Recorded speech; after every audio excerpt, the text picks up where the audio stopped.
Hello folks, welcome back to the Edupedia world, and I am Abhinay Gupta. So today again we'll continue with the topic, the Competition Act 2002. And as in the previous lecture, we have been discussing the most important section, apparently the most important section in this chapter, which is section 3. Right? So in the previous lecture we have already discussed the entire provision, we have been into the details of it. I hope that was clear with you and you understood the section, right? And we had also discussed the meaning of the various terms that we used, the tie-in agreement, exclusive supply agreement, and etc. Right? So today what we are supposed to do as per our pattern is discuss the questions that have been asked in your previous examinations. And along with it, we'll also refer to the practice manual questions. Right? So should we proceed with it? Okay. So before proceeding to the questions, I would give you a brief recap of the entire section. We would just read through it, right? And if there is something typical, I would recap the explanation in short and then we'll move on to the questions. So, section 3, the anti-competitive agreement, right? So we know these kinds of agreement are generally prohibited. And even if you enter into that agreement, after its prohibition is attracted, it will be void for you. What does that mean? It means that it will not be enforceable by law, right? So we need to see what is an anti-competitive agreement and what is per se anti-competitive agreement, that is deemed anti-competitive agreement. So basically anti-competitive agreements are all those agreements which are entered into between enterprise or association of enterprise, a person or association of person, right? Which actually turns out to have an adverse effect on the market, adverse effect on the competition in the market, right? So those agreements are basically considered to be an anti-competitive agreement. Now what is per se anti-competitive agreement? Deemed anti-competitive agreement. So here it says that if there is any agreement entered into between any enterprise or association of enterprise, a person or association of person, or between the person and enterprise both, so it is A into A, B into B, or A into B, right? But we had three terms which would be considered to be agreement. First is either there is an agreement between them, or there is any practice which is generally being carried out in the market, or if there is a decision taken by an association, by any cartel, right, which is engaged in similar activities. But what are they getting into an agreement for? What are they making a decision for? What is the practice in the market is the question. So we had basically 4 points for that, as we have seen in the previous class, right? So if their agreement, when I use the term agreement, it is deemed that I'm talking about agreement, the practice and the decision as well, right? So if that agreement directly or indirectly determines the price of the goods in the market, either the sale price or the purchase price, that doesn't matter.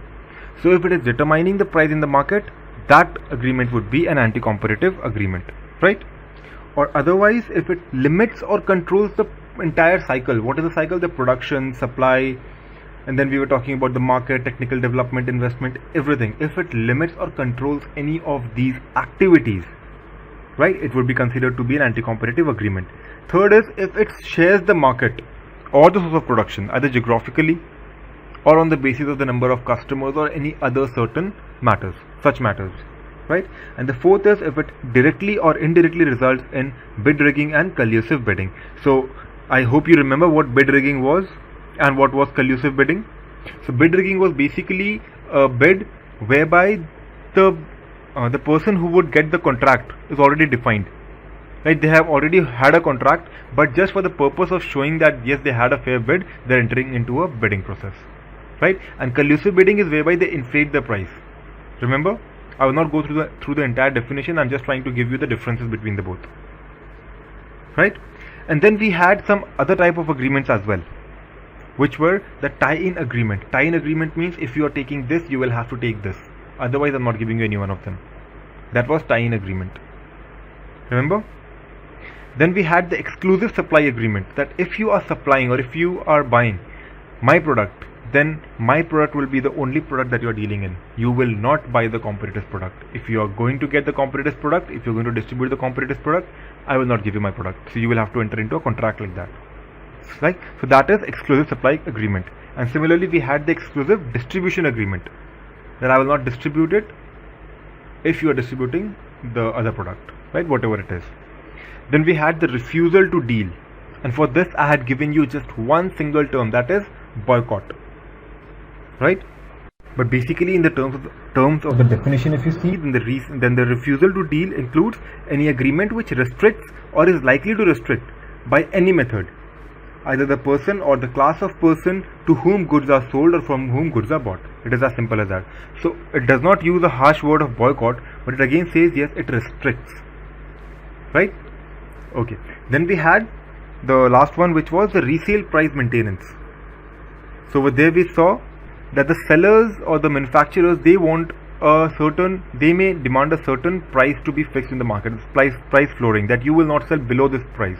Why? Because they want their cost of capital or the cost which is employed in the production, they want that back. So what they say is that if you want to deal in this product, you will have to deal it above this price. So if there's a product that was supposed to be dealt at rupees 200, right? But now the agreement says that you will have to deal it above 400. That means if you are selling it in the market for 400 and I'm giving you a constant profit of 20%, that means that I will give you the goods for 320 rupees. So that supplier will receive 320 rupees from the distributor. Whereas in the case of the level of 200, when the goods were being sold for 200, they would receive just rupees 160. Right? So this is how they manipulate the market. They're doubling it. Right? So that is resale price maintenance. Okay? And then you have the last point, that was bid rigging, and we have already discussed that. Moving on, we had certain exemptions to this, right? So what are the type of contracts that was exempted? Basically over here, if you notice that we are talking about those contracts that are lawfully enforceable, that are not void, that are valid under some other act. For example, we are talking about the Copyright Act, the Patent Act, Trademark Act, right? We had a list of acts. So if there is any agreement in which the rights have been conferred by the Copyright Act 1957, the Patent Act 1970, the Trademark Act 1970, the Geographical Indications of Goods Act 1999. Sorry, the Trademark Act was, I guess, in 1999. Let me edit it. Yeah, there had to be a slight modification with that. So the Trademark Act was in 1999, right? And the Geographical Indication of Good Act 1999, the Design Act 2000, and the Semiconductor Integrated Circuit Layout Design Act 2000, right? And then we saw that the second exemption was given in the case of the export goods, right? So if there is any agreement that relates to export, then these laws of the Competition Act will not be applicable on that. So those kind of agreements will be viable, right? Now we move on to the questions. So as I received some requests from the students already, that sir, if you display the question in the slides, that is easier for you to grasp, right? So I apologize if I made it a little difficult for you initially, but now on, for the further classes that you are getting, you will get the questions printed on the slide, right? So I'll type the entire question on the slide, and that will be a reference for you. So let's read out the question. This is a question that has been asked in your CA Final November 2004 paper. Don't go by the length of the question. It looks long. Even in your question paper in the exam, right, it will look longer than this. The reason is they have a larger font size and they occupy a very minimum area on the page. They leave great margin on both ends, right? So if you get this question in an examination, consider the length to be more than what you can see on the slide, right? So let us go through the question. The question says, Poly Limited, which is hereinafter referred to as the seller, right? The manufacturer of footwear enters into an agreement with the city trader, which is the purchaser. So a seller is entering into an agreement with the purchaser, that if I'm selling you this thing, then I will have certain conditions on that, right? So the agreement is for sale of its products. The agreement includes, among others, the following clauses, right? So these are the additional clauses in the agreement. The first one says that the purchaser shall not deal with goods, products, articles by whatever name called, manufactured by any person other than the seller. What do you say? Before reading out the three different parts of the question, we would see what the question demands. The question says that you are required to examine with relevant provisions of the Competition Act 2002 the validity of the above clauses. Right? So this is what we need to examine. So what do you think? In the first case, that the purchaser shall not deal with the goods, product, article by whatever name called, manufactured by the person other than the seller. What kind of an agreement is this? So this clearly is an example of an exclusive supply agreement. Right? I have seen students being confused on the two basic kinds of agreement, that is the exclusive supply agreement and the exclusive distribution agreement. So the basic point of difference between these two are that the exclusive supply agreement restricts the seller, right? Restricts the purchaser. That if you are purchasing these goods, these are the restrictions that will be applied on you. Whereas the exclusive distribution agreement restricts the production. So whoever is producing it, there will be a restriction on the number of units produced. It is not on the seller, it is on the producer. Right? So the only difference that you can analyze when you get the question is that whether the restriction is on the purchaser or the restriction is on the production. So in the given case, the purchaser is restricted, that he will not deal with goods which are manufactured by any other seller. Right? So you will say that yes, this kind of contract agreement falls under the category of exclusive supply agreement, right, which is defined under section 3 subsection 1. Right, and according to that, if this agreement has any adverse effect on the competition market, then it will be deemed to be void. That will be an anti-competitive agreement which is prohibited. Right?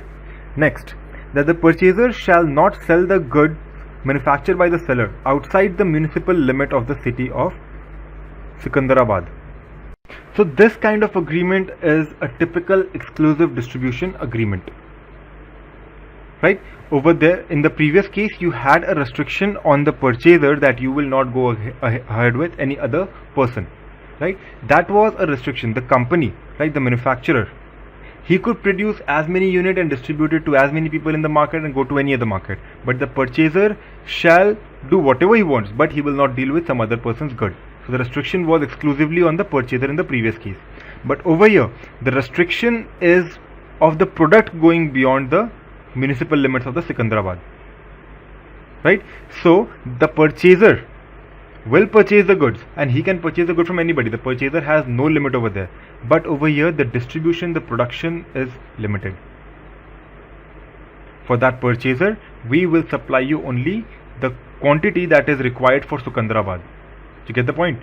So you will not go beyond Sikandarabad. If you want to go beyond Sikandarabad, we'll go to some other dealer, we'll produce some other stuff for that, or we'll produce excess for that. Right? Then the third says that the purchaser shall sell the goods manufactured by the seller at a price as embossed on the price label of the footwear. However, the purchaser is allowed to sell the footwear at price lower than those embossed on the price label. So, don't you think this kind of agreement relates to the retail price maintenance agreement? The resale price maintenance? That he wants to maintain the resale price? The agreement is actually bending towards that, but it is not actually a restriction on the resale price, because it has given it an option that either you sell it on the price which is printed, or you can even sell it below that. If you want to reduce it, if you want to give a discount in order to extend your business, in order to grab the market, you may do that. We don't have an issue with that. Had it said that they would be allowed to sell their product only at the price embossed on the label, then that would fall under the category of the resale price maintenance. But since they have given them the relaxation that yes, they can go below that price, so it is not a resale price maintenance agreement. Hence, it is not having any adverse effect on the competition market. Hence, these kinds of agreements are valid. So the first two agreements, 1 and 2, these two are not valid. These are void agreements, right? Whereas number 3 is a valid agreement.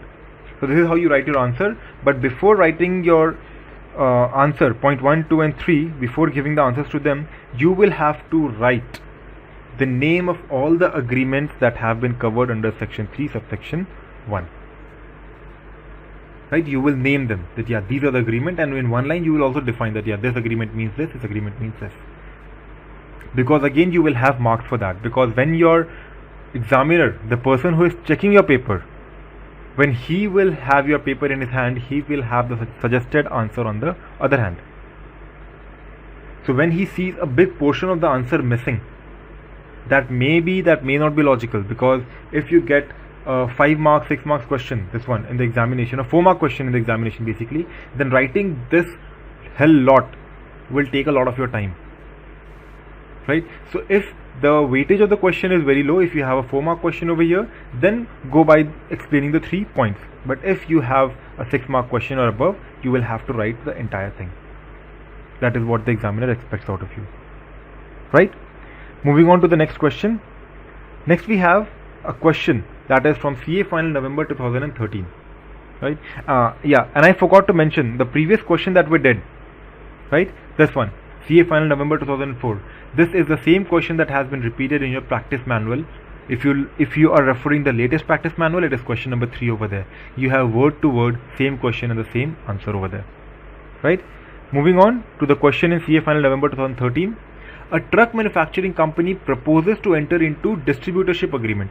Okay, it's manufacturing truck and he wants to give a distributorship to somebody else, requiring the dealer not to sell trucks of other manufacturers. This is where it should click into your mind. Yeah, now this is a category of exclusive supply agreement, right? And then it also not to sell the trucks outside the territory assigned to them. Now this is a second kind of a restriction. So this would fall under the category of exclusive distribution agreement, that you will not be allowed to distribute it beyond the geographical area, right? Examine whether it would be considered as an anti-competitive agreement and void. So it is very simple. So now, since the answer to this question is very clear, you know that yeah, we are talking about 2 kinds of agreement which are not allowed, right? One of it is the exclusive supply agreement and the other is the exclusive distribution agreement, right? But how will you write your answer is the question over here. So first you will go on to explain what is an anti-competitive agreement as per section 3 subsection 1. Then you will explain that yes, as per section 3 subsection 2, these kinds of agreements are void. Then you will explain the exclusive supply agreement, and then you will explain the exclusive distribution agreement. And after you are done with writing the content from the section, then you will start your real answer. That yes, as discussed above, this falls under the category of the exclusive supply agreement, and it also falls under the category of exclusive distribution agreement, and hence it is void. Right? So that is how you need to write your answer. This is what basically the students fail.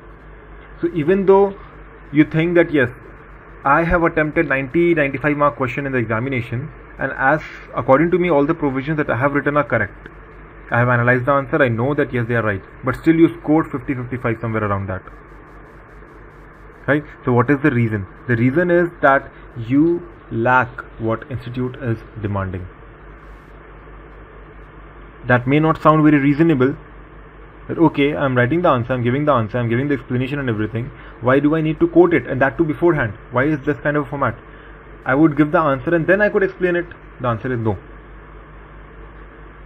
right? Because when you start the answer, when you give the direct analysis of the question and you write your answer over there, the examiner, again, I'm always talking from the point of view of the examiner, the person who is checking your paper, because not the institute, not the question setter, not the result preparer, nobody plays as important role as the checker does, because if he doesn't give you marks, you are lying nowhere.